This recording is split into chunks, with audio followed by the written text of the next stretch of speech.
Assalamualaikum warahmatullahi wabarakatuh. Kembali lagi bersama saya Ahmad. Pada video kali ini saya mungkin akan menjelaskan masa transisi. Maksudnya masa transisi itu adalah masa tumbuhan memasuki masa generatif. Nah, sebelumnya ada masa vegetatif, itu adalah masa tumbuhan tuh bertumbuh besar, batangnya makin besar gitu ya, dan cabangnya makin panjang. Terus ada masa generatif, itu adalah masa pembuahan. Nah, ciri-cirinya gimana? Usahakan ketika masa vegetatif tumbuhan anggur kita itu tumbuh benar-benar subur ya, tidak ada kena penyakit, sehingga dia bisa memperbesar batang dan banyak cabang atau memperbesar cabang juga. Nah, itu tujuannya ketika masuk masa generatif benar-benar dia siap. Nah, biasanya kapan masa vegetatif dan kapan masa generatif? Masa vegetatif itu ketika dia awal tanam sampai usia, kalau anggur biasanya 6 bulan udah masuk masa generatif umumnya 6 bulan udah bisa dibuahkan. Contohnya kayak di belakang saya ini, dia mungkin udah hampir masuk masa generatif karena beberapa batangnya sudah coklat. Cirinya apa masuk masa generatif? Misalnya udah 6 bulan nih, ciri-ciri dia udah siap masuk masa generatif itu batangnya sudah coklat tua, apalagi sudah seperti bisa dikelupas itu batangnya atau pada pecah-pecah. Ada juga yang masa generatif masuk masa pemupukan itu ketika batangnya itu sudah sebesar minimal seperti pensil.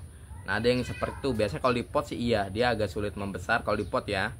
Tapi ya tetap bukan cuma besarnya.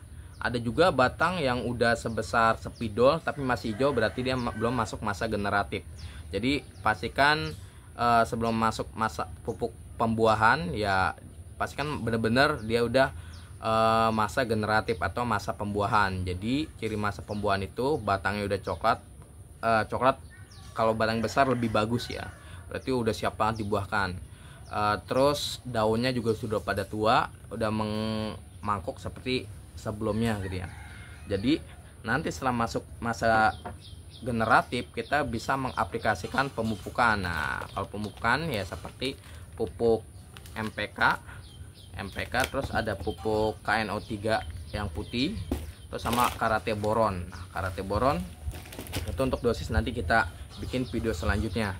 Adapun pemupukannya selain ini ya, yang selain tadi yang saya sebut, ada beberapa pengangguran itu menggunakan pupuk lainnya yang ada, saya lupa namanya itu, tapi nggak masalah. Kadang nggak ditambahin magnesium sulfat, iya. Ada juga tidak menggunakan pupuk itu, hanya POC ada juga. Cuman ada beberapa yang jenis yang bandel dibuahkan ya, seperti Ninaquin, seperti Mondrop, Sin Muscat generasi 1, generasi 2 itu agak sulit, dan banyak sih, ada beberapa yang sulit.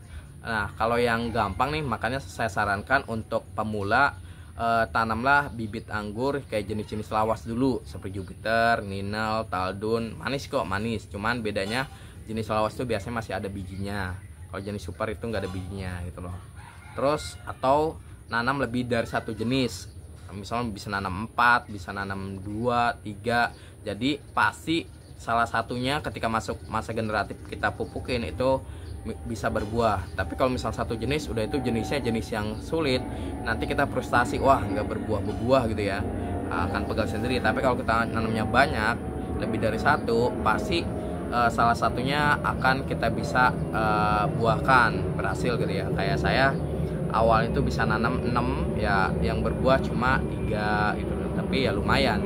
Sampai sekarang alhamdulillah udah puluhan.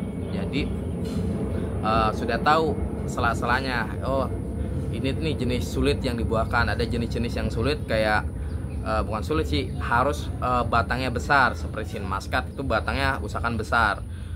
Atau buah anggur yang berinya besar itu usahakan batangnya menunggu besar ya, minimal ada minimalnya ya, seperti ukuran pensil atau sedotan yang agak gede kali ya, atau spidol lebih bagus.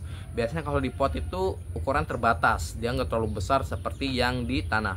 Kalau yang di tanah itu bisa segede lengan ya. Saya punya beberapa jenis yang di tanah itu emang besar lengan. Nah, keuntungannya kalau di tanah itu dia panjangnya bisa maksimal, bisa lebih dari 2 meter. Terus ukuran batang bisa diperbesar. Kelemahannya itu kita pembuahannya itu harus menunggu jangan musim hujan, nanti ketika stres air agak sulit ya. Nanti mungkin akan saya jelaskan stres air itu di video penjadwalan pemupukan.